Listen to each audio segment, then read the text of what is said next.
ঈদের লম্বা ছুটিতে শান্ত ও যানজট মুক্ত ফাঁকা ঢাকায় বিনোদন কেন্দ্রগুলোতে উপচে পড়া ভিড়। স্বজন ও বন্ধুদের নিয়ে দল বেঁধে খোলা জায়গায় উন্মুক্ত পরিবেশেও উপভোগ করেন অনেকেই। এদিকে ঈদের দিন রাজধানীর সিনেমা হলেও ছিল সিনেমা প্রেমীদের ভিড়। ঈদ আনন্দ উপভোগ করতে ফাঁকা ঢাকায় স্বজনদের নিয়ে বিনোদন কেন্দ্র ও খোলা জায়গায় মানুষের ভিড়। শনিবার সকাল থেকে নগরবাসীর পদচারণায় মুখরিত হয়ে ওঠে হাতিরঝিল। ঈদে নতুন সাজে প্রস্তুত করা হয় চক্রাকার বাস ও ওয়াটার বোট সেবা।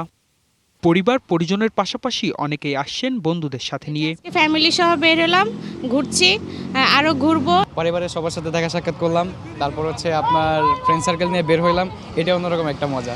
শিশু সন্তানকে নিয়ে ঘুরতে এসে উচ্ছ্বাসিত মা বাবা।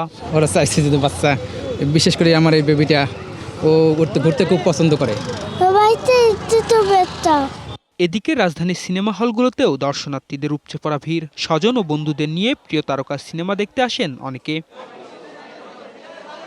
ঢাকাইয়া সিনেমার মেগাস্টার সাকিব খানের নতুন cinema prince once upon a time in ঢাকার টিকিট হাতে পেয়ে অনেকের মুখেই ছিল উচ্ছ্বাসের হাসি। ঈদ মানে আনন্দ, ঈদ মানে খুশি, আর ঈদ মানে হচ্ছে মুভি। আর মুভি যদি আর সাকিব খানের তাহলে তো কোনো কথাই থাকে না। সিনেমা শেষে দর্শকদের কণ্ঠে ছিল প্রশংসার সুর। Partha Saha, DBC news, Dhaka. নগদ নিয়ে এলো হার না মানা হার অফার।